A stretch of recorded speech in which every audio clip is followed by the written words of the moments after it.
Friends, आप सभी का स्वागत है आपके अपने YouTube channel super study tricks में। आज हम डिस्कस करने वाले हैं सामान्य हिंदी अध्यायवार सोल्व पेपर, जिसमें हमने शामिल की है यूथ कंपटीशन टाइम्स बुक।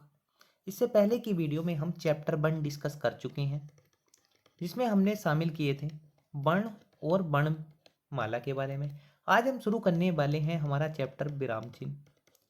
अगर आपका यूपी सब इंस्पेक्टर का एग्जाम है, यूपी सिपाही का एग्जाम है, इलाहाबाद हाई कोर्ट का एग्जाम है, या ऐसा कोई भी एग्जाम जिसमें सामान्य हिंदी से प्रश्न पूछे जाते हैं, तो आप ये वीडियो देख सकते हैं।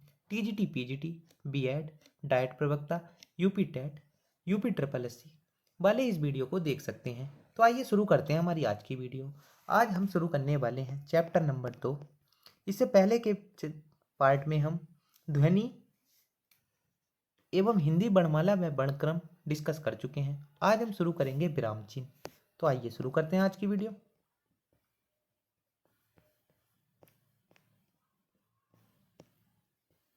तो हमारा आज का पहला क्वेश्चन है, वाक्य को समाप्त करने के लिए जिसका प्रयोग किया जाता है उसे क्या कहते हैं।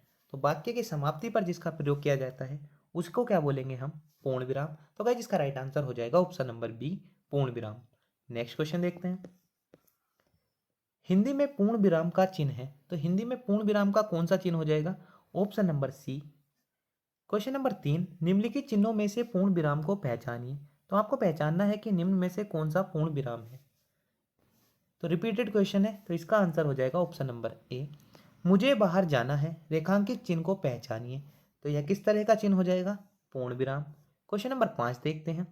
क्वेश्चन नंबर 5, राम अयोध्या के राजा थे, कौन से चिन्ह का प्रयोग हुआ है? पूर्ण विराम चिन्ह का। तो पूर्ण विराम चिन्ह के लिए आपको याद रखना है किस तरह का चिन्ह है, इस प्रकार से। क्वेश्चन नंबर 6, जहां वाक्य की गति अंतिम रूप ले ले, विचार के तार टूट जाएं, वहां किस चिन्ह का प्रयोग किया जाता है? तो वहां पर प्रयोग किया जाता है पूर्ण विराम चिन्ह का। क्वेश्चन नंबर 7, दो समानार्थी शब्दों की पुनरुक्ति के बीच में किस विराम चिन्ह का प्रयोग किया जाता है? तो किस चिन्ह का प्रयोग किया जाता है? योजक चिन्ह का। योजक चिन्ह के ही अगर हम दूसरे नाम की बात करें, तो योजक चिन्ह का ही दूसरा नाम क्या हो जाएगा? संबंध चिन्ह। ये आपको याद रखना है। जैसे कपड़ा लत्ता, कपड़ा और लत्ता के बीच में जो चिन्ह लगा है इसको क्या बोलेंगे हम? योजक चिन्ह। तो योजक चिन्ह का इस तरीके से आपको चिन्ह याद रखना है। क्वेश्चन नंबर 8, संज्ञा की द्व्यरुक्ति हो तो उनके बीच में कौन सा चिन्ह लगाया जाता है? तो उनके बीच में लगाया जाता है योजक चिन्ह। Option number B. Question number 9 देखते हैं।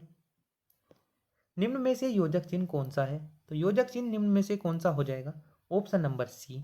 क्वेश्चन नंबर 10, निम्न में से अल्पविराम का चिन्ह है। अब हम चर्चा करेंगे अल्पविराम के बारे में, तो इसका राइट आंसर हो जाएगा ऑप्शन नंबर डी, अल्पविराम।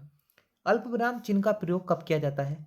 वाक्य में थोड़े कम ठहराव के लिए किसका प्रयोग किया जाता है? अल्पविराम चिन्ह का प्रयोग। क्वेश्चन नंबर 11, अल्पविराम का चिन्ह है, फिर दोबारा से आपको बताना है कौन सा चिन्ह है। Option number D. Question number 12, निम्नलिखित में से कौन सा अल्पविराम का चिन्ह है? तो इसका राइट आंसर हो जाएगा option number C. Question number 13 देखते हैं। क्वेश्चन नंबर 13, इस चिन्ह का क्या नाम है? तो इस चिन्ह का नाम हो जाएगा प्रश्नवाचक चिन्ह। क्वेश्चन नंबर 14, प्रश्नवाचक चिन्ह निम्न में से कौन सा है? तो निम्न में से कौन सा हो जाएगा प्रश्नवाचक चिन्ह? Option number B. Question number 15, कोष्टक में दिए गए विराम चिन्ह का नाम क्या है? तो इस चिन्ह का नाम आपको बताना है। तो इस चिन्ह का नाम हो जाएगा विस्मयदिबोधक चिन्ह।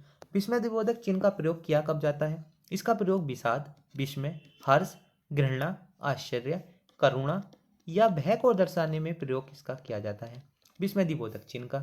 क्वेश्चन नंबर 16, ओहो बहुत कठिन समय आ गया है, यहाँ आपको बताना है कौन सा चिन्ह लगेगा। तो यहाँ लगेगा विस्मयदिबोधक चिन्ह। Option number A is the right answer.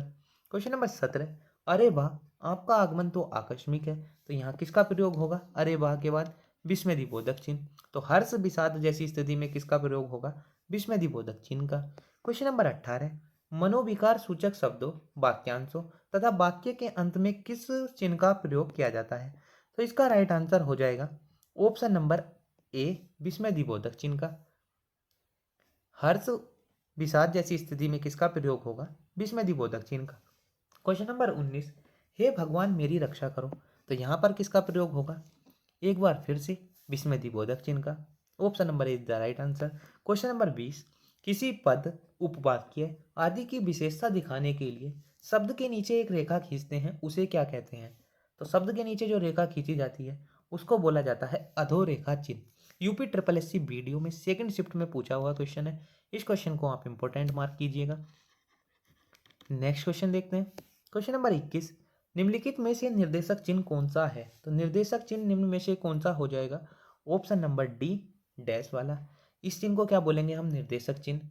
इस चिन्ह का प्रयोग किस किस स्थिति में किया जाता है ये देख लेते हैं। किसी उद्धरण से पूर्व इसका प्रयोग किया जाएगा, वार्तालाप में अवरोध सूचित करने के लिए, किसी विषय के साथ तत्संबंधी अन्य बातों की सूचना देने में, समानाधिकरण शब्दों में, या किसी पद का अर्थ स्पष्ट करने में। क्वेश्चन नंबर 22, कोष्टक में जो चिन्ह बनाया गया है इस चिन्ह का नाम बताना है आपको। तो इसका नाम हो जाएगा ऑप्शन नंबर बी, अर्धविराम चिन्ह। अर्धविराम चिन्ह का कब प्रयोग किया जाता है? किसी नियम के पश्चात आने वाले उदाहरण सूचक शब्द जैसे के पूर्व में किसका प्रयोग किया जाएगा? अर्धविराम का। नेक्स्ट क्वेश्चन देखते हैं। विराम चिन्ह प्रयुक्त होता है, तो ये आपको बताना है ये विराम चिन्ह कब प्रयोग होता है। तो इसका प्रयोग होता है तुल्यता सूचक में, ये आपको याद रखना है। क्वेश्चन नंबर 24 देखते हैं। इस चिन्ह का आपको नाम बताना है, क्रॉस क्रॉस क्रॉस वाले का, कि रेखांकित चिन्ह कौन सा है। तो इसका नाम हो जाएगा लोप सूचक विराम चिन्ह। Option number A is the right answer. Question number 25, Netaji ने कहा था तुम मुझे खून दो मैं तुम्हें आजादी दूंगा। इस वाक्य में कौन सा चिन्ह लगा है? तो कौन सा चिन्ह लगा है? उद्धरण चिन्ह। Option number C. तो ये चिन्ह कौन से हो जाएंगे? ये हो जाएंगे उद्धरण चिन्ह, या इसी चिन्ह का दूसरा नाम क्या होगा? अवतरण चिन्ह के नाम से भी आपको क्वेश्चन दिया जा सकता है, तो ये आपको याद रखना है। नेक्स्ट क्वेश्चन देखते हैं। विराम चिन्हों की दृष्टि से कौन सा वाक्य शुद्ध है? सभी एक साथ चिल्ला उठे हम भी चलेंगे, तो इसमें विराम चिन्ह का प्रयोग ही नहीं हुआ है। सभी एक साथ चिल्ला उठे हम भी चलेंगे, तो इसका राइट आंसर हो जाएगा ऑप्शन नंबर बी।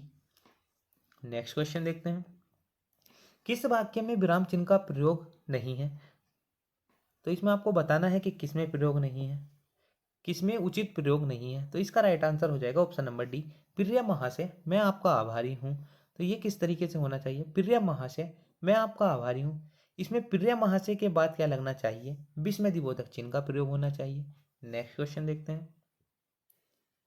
निम्न में से कौन विराम चिन्ह का प्रकार नहीं है? तो विराम चिन्ह का कौन सा प्रकार नहीं है? ऑप्शन नंबर सी, उपदेशक। उपदेशक विराम चिन्ह का कोई प्रकार नहीं है। तो गाइस आज की वीडियो में हमने चैप्टर नंबर 2 डिस्कस कर लिया है, जिसमें हमने शामिल किए थे विराम चिन्ह से रिलेटेड प्रश्न। इससे अगली वीडियो में हम चैप्टर नंबर 3 बर्तनी शुद्धि के बारे में चर्चा करेंगे। तो गाइस कैसी लगी हमारी वीडियो हमें कमेंट बॉक्स में ज़रूर बताइएगा, और वीडियो अच्छी लगी हो तो वीडियो को लाइक और चैनल को सब्सक्राइब करना मत भूलना। Thank you friends.